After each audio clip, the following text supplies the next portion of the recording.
As a recovering people pleaser, I can vouch for the proverb, the fear of man will be a snare, but whoever trusts in the Lord is kept safe.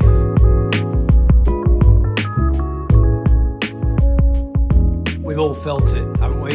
That pressure to fit in, that sense of needing to conform. The Bible calls it the fear of man, man being a generic term for mankind, people, fear of man, fear of people. We might call it people pleasing, or even at a deeper level, we might call it approval addiction. In my infancy, I can remember just feeling really free to be myself and quite confident, really. Maybe as the younger child, I was the little one who could have got away with things more. I just had that kind of little confidence I'm talking about my really young infancy, like 5, 6-year-old. I remember entertaining the family with silly walks, and they would laugh at, just looking back, inane, stupid things. I would walk across the living room in a hunch, pretending to have a stick, saying, "I'm a little old man," and people laughed.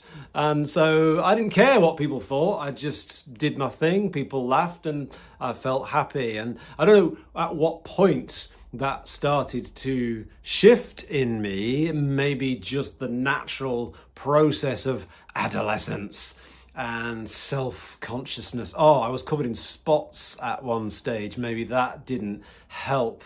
Confident around certain people, but really needing to fit in other situations. I'm not quite sure where it shifted, but I'm sure we've all felt that feeling of, do I fit in? Will they like me? Am I okay in this crowd? Have I found my tribe? I used the sense of humour that I made my family laugh with later on in life, like in my teens, to diffuse a situation with a silly comment or a joke, or just to get more of that hit of positive feedback. I'd say something funny, made people laugh, felt better about myself again. So what started out as just a very natural, childlike bit of fun, even that could have been twisted into a device to turn people towards me and to get the right attention. Attention seeking is another form of the fear of man, but we'll get into 6 forms of the fear of man just in one moment. I was aware, even in my teens, growing up as a Christian, I was aware of the Bible and what it teaches about shining the light of your faith. And I knew that I wasn't always doing that because of the fear to fit in. I made a commitment to Christ very early on in my life, and then I got baptized by full immersion as a teen and was filled with the Holy Spirit, and really believed in all of the Bible. And part of the Bible says in Matthew 5:14 and 15, a well-known couple of verses, "You are the light of the world." That's Jesus talking to his disciples, you and me, if you've chosen to follow Jesus. "You are the light of the world. A town built on a hill cannot be hidden." And what he's saying is, you shouldn't be hidden. Your faith should shine. People talk about having a private faith. I have a very personal faith. And it's not really what Jesus was teaching in the New Testament. The verses go on. "Neither do people light a lamp or put it under a bowl." And older versions say bushel, because bushel is a measurement of, maybe it's a bowl, like a big basin. You might measure barley in it or something. So like a litre or just a cubic measurement of something. It's a bushel, but it was the bushel word is used to refer to the bowl. A lamp is not designed to go under a bushel, under a bowl. I'll carry on reading. Instead, they put it on its stand. We're talking about the lamp. It's talking about you as the light of the world. You put on a stand. You're supposed to stand out and shine as a Christian, as a believer. And it gives light to everyone in the house, the people in your world, in your life, in your community, in your circle of operation, in your sphere.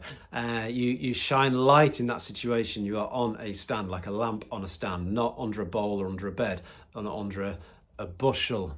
Well, I have given my earlier self a nickname, Bushel Boy, because that's really what I was. I really believed I had a heart for faith, I had a heart of faith, trusted in Jesus, believed in Jesus for my salvation, talked to him, enjoyed fellowship with him. I remember sitting in school, not listening to the teacher during a school assembly, just talking to God in my head quietly, silently, and just feeling really warm and happy that I could just sit here and be in God's presence even while nobody else knew.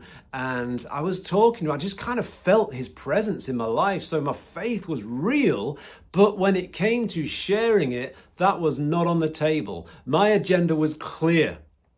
Stay under the radar. My adolescence was kicking in and I just didn't want to let people know too much about my faith. I didn't really mind people knowing I was a Christian, but it's just the questions it leads to and the awkwardness. And I wasn't really teased for being a Christian that much, really.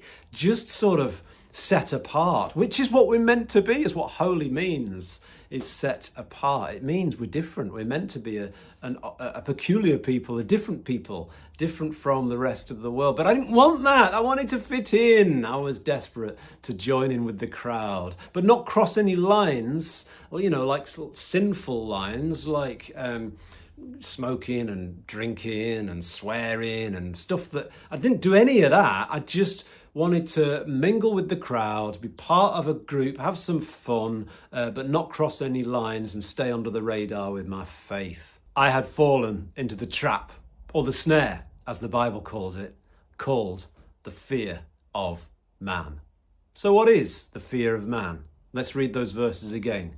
The fear of man will prove to be a snare, but whoever trusts in the Lord is kept safe. What this is saying is that human approval can be a trap, because you end up trapped inside everybody else's opinions. And as we know, opinions are like noses. Everybody's got one. And usually they have a couple of holes in anyway. And human opinion is a trap. Let me continue illustrating this from my own life. And then in future videos, we're going to unpack what this fear of man looks like in different guises. Well, I can remember going to a Christian conference as a teen, and I was with one friend who was from church, and he introduced me to another friend who I'd never met before, and we were messing around a table tennis table, knocking a ball about and getting on fine. They were both a little bit older than me, maybe 2 school years above me. And then this new friend, whose name I don't even remember, asked me this question in this fake American accent. "You got religion, man?"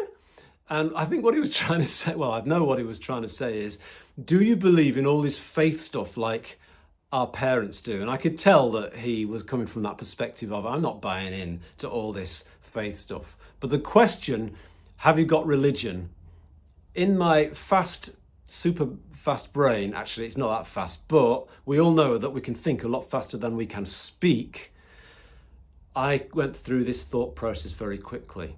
I have heard in church that we are not religious, we are Christian. Christianity is not a religion. This is just the kind of Christianity I grew up in. Christianity is not religion, it is relationship. So religion is rules and regulations, which is what the Old Testament was all about. Jesus came to set us free from religion. That's why he confronted the Pharisees. It's all clicking into place. So I can therefore say, I don't got religion, man. And I can say, ethically, I can say, yeah, I'm not religious. Therefore, I can appease my newfound friend and keep on side with him and still not lie. So I just said no. But I felt awful. I was saying, no, I'm not religious. But I was, in my heart, I knew I was answering his question by saying, I am not following Christ. And because that's what he meant. And why did that gnaw at me? Why did that tug at my heart? Because I knew the scriptures. And in Romans 1, it says, I am not ashamed of the gospel because it is the power of God for salvation. Ooh, not ashamed of the gospel. We went on to sing that in church later on. I'm not ashamed of the gospel. And I'm like, yeah, is this true? Is this actually who I am? I'm not ashamed when I'm around other Christians, but when it comes to someone prodding me and poking me about my faith, I still notice that I am a recovering people pleaser. I suffer from approval addiction. Don't know where it started, but I still haven't fully shaken it off. So I'm sharing this, hoping that it'll encourage others to join me on a journey of being set free from what I've observed over my many years to be different guises and different ways in which this fear of man can manifest itself in our lives. But just before we go any further, to finish my personal story, even now, if someone at work says, how was your weekend on a Monday morning? The first thing that comes to my natural mind is, how do I avoid mentioning church? Quickly, think of something else that you did this weekend because you just don't want to be embarrassed about talking about church. I'm telling you, this is just being honest and real with you for a number of reasons. Number one is the awkward questions based on misconceptions. I don't know what people are thinking. This is what I'm thinking, they're thinking, which is what leads me to shy away from talking about church. I think that they think that church is a cold, boring place that you go to on Sundays. Why would anyone do that? I think that they think that Christianity is full of outdated myths. Why would anybody believe that? Surely you've got a piece of your brain missing. We live in a postmodern culture. Why would you believe in an unseen thing? Where's the empirical evidence for God? All of that. I think that they think you can't be normal if you have a faith.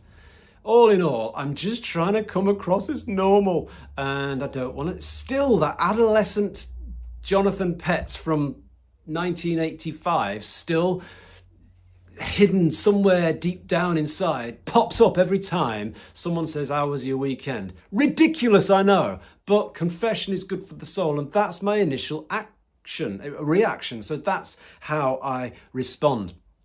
And that's what happens is then I just try not to get too involved with people. That's the danger, because I don't want to get into people who aren't Christians, because I don't want to get into a situation where I have to talk about faith, which is the opposite of what we're meant to do. I'm meant to shine my light, as you know. Now, you might have other ways in which you are shy. You might be really interested in Star Wars and you're embarrassed about it. I don't know why I said that. You might have something else about you. It could be a disability, or it could be a career path that you want to do or you do, and you're embarrassed or ashamed of what you do. Or maybe you've got something else about your family or that you're embarrassed about, and you just always avoid that thing because of the fear of man, the fear of coming across wrong, not looking normal, having questions asked to you. So what I'm saying is, maybe you felt this weight of pressure upon you, causing you to dim your light. And here we come now to this point where I'm going to introduce what I'm calling 6 faces of this beast called the fear of man. Imagine a beast that morphs itself according to your vulnerabilities. And so it's a beast with 6 faces, or a beast with 6 heads. And I'm going to talk about each of those individually, but I'm going to give you the roadmap now and show you what they are. And you can put in the comments if you agree with any of them, or if you relate to any of them, or I've missed something, because these are I might be influenced by other searches I've done or things I've read, I don't know. But I feel like these are my ideas for now anyway. The first face of the 6-headed beast, or the 6-faced trap, is the achiever. So these are all caricatures, if you like. The first one is the achiever. And he had to be the first. He had to be number one. Mr. Achiever seeks validation through accomplishments. They strive for perfection, driven by the fear of being seen as inadequate. Number 2 is the accommodator. To accommodate someone is to allow them to take preference. And the accommodator gains approval by constantly catering to others and avoiding conflict. It's rooted in the fear of rejection or disapproval. That's the accommodator. No, you go first. No, you go first. No, let me accommodate your needs. That's the accommodator. It's still a form for me, in my mind, of the fear of man. Number 3 is the chameleon. This is a phrase Andrea and I have used a few times where we have spotted it in ourselves. We might, even amongst other people of faith who agree with us, but they might just have a different idea, even if it's just about, I don't know, holidays and things that are nice to do, or about how to do your garden or how to cook a certain recipe. You just agree with them, just to fit in. You just end up agreeing. That's the chameleon. You change shape, you change colour. So if they're saying I'm green, you say I'm green too. Yeah, we're the same. And that way we feel like we can fit in. It's like a basic primal urge to fit in and find your tribe and find protection. It's the chameleon, you fit in. Number 4 is the peacekeeper. Now Jesus said, blessed are the peacemakers. They make peace. That's constructive. But to keep the peace is actually a false harmony. You zip your lip and you don't interrupt, you don't cause confrontation, and you just keep things calm. But underneath the surface, there's all sorts of tension and conflict going on, both internally and maybe in your environment. But you do everything you can to keep everybody happy and keep quiet just to keep the peace. Again, it's fear of man, fear of rejection. Number 5 is the rescuer. So for the rescuer, I've got this image of this icon of a cape, and this superhero cape. And the rescuer wants to rescue situations. They find worth in solving other people's problems. And then they make themselves indispensable. They might say, I need to be needed. I've seen plenty of people like this. It looks really noble and you're rescuing people, but actually what you're doing is you're rescuing yourself from feeling rejected. You need to be needed. It's driven by the fear of not being needed, not being valued, the rescuer. And finally, the attention seeker. The attention seeker craves constant notice and validation from others. And that way they feel significant.